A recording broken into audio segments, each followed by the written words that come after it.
Student, 12th standard chapter 5 exercise 5.2 sum number 7 show that the absolute value of the difference of the focal distance of any point P and the hyperbola in the length of the transverse axis. Okay? ஒரு ஃபோக்கஸோட என்ன நமக்கு ஒரு hyperbola two focus இருக்கும். அதில் நமக்கு distance value கேட்குறாங்க. Okay, distance value அந்த difference எவ்வளோ வேல்யூ இருக்கும். எனி ஒரு பாயிண்ட் பி இருக்குதான், அந்த பாயிண்ட்டுக்குள்ள ரெண்டு ஃபோக்கஸ் உள்ள டிஸ்டன்ஸ் என்ன கேட்குறாங்க. ஓகே, இப்போ நமக்கு ஹைப்பர்போலா ஃபங்க்ஷனு எனி ஒரு ஹைப்பர்போலா ஒரு point P of x y point இருக்குது. இது F1, இது F2 ஃபோக்கஸ் தெரியும், இது வெர்டெக்ஸ் தெரியும் நமக்கு. இதுதான் directrix x equal a by e, x equal minus a by e. அப்போ இந்த ரெண்டு பாயிண்ட் நம்ம என்ன யூஸ் பண்ணலாம், z of a by a, x point a by e, y வந்து 0 இருக்கும். இது z s minus a by e comma 0. Okay, இப்போ நெக்ஸ்ட் நான் இதுக்கு நேராக நான் ஒரு ரெண்டு லைன் ஜாயின் பண்ணோம். இது எம், இது எம் டேஷன் கன்சிடர் பண்ணி. இப்போ ஃபர்ஸ்ட் நமக்கு F1 ஆஃப் பியும் F2 ஆஃப் பி உள்ள டிஃப்ரென்ஸ் வேல்யூ என்னன்னு செக் பண்ண, ட்ரான்ஸ்ஃபர் ஆக்சிஸ் செக் பண்ண சொல்கிறாங்க.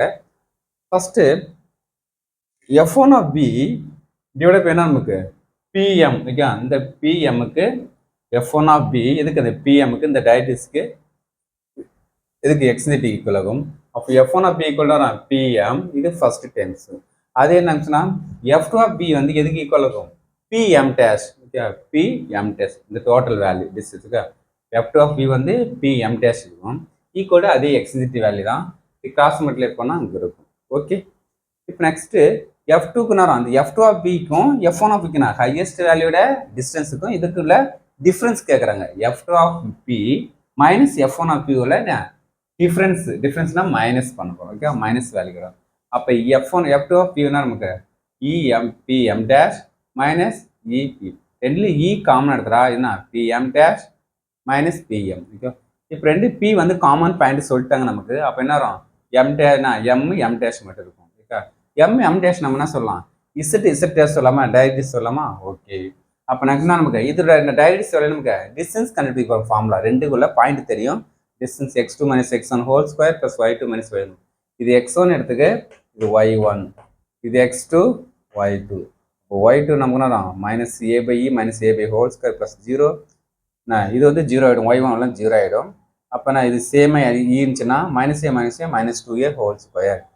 மைனஸ் ஸ்கொயர் பண்ண ப்ளஸ் ஆகிடும், 2 ஸ்கொயர் பண்ண 4a square by E square. 2 எடுத்தால் இ எப்படி இருக்கும் நமக்கு வெளியில் 2a எப்படி இருக்கும், இ கேன்சல் ஆச்சுன்னா 2a. இதை நமக்கு என்ன இந்த length of the transverse axis. Next நமக்கு நெகட்டிவ் டிரான்ஸ்வர்ஸ் ஆக்சிஸ் நெகட்டிவ் வரக்கூடாது, ஏன்னா பாசிட்டிவ் தான் வந்து ப்ராப்ளம் இல்லை.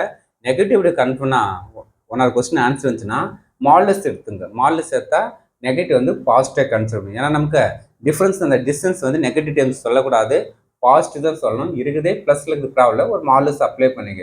ஏன்னா மைனஸ் 2a ப்ளஸ் 2a தான் கன்சிடர் பண்ணணும். ஓகே, அப்போ இருக்கிறதே 2a தான் ப்ராப்ளம் மாடலஸ் 2a. இப்போ மாடலஸ் ஆஃப் 2a வந்து ப்ளஸ் 2a தான். அப்போ length of the transverse axis, அப்போ அந்த லென்த் அப்புறம் 2aன்னு கன்ஃபார்ம் ஆயிடுச்சு நமக்கு. Okay, thank you student.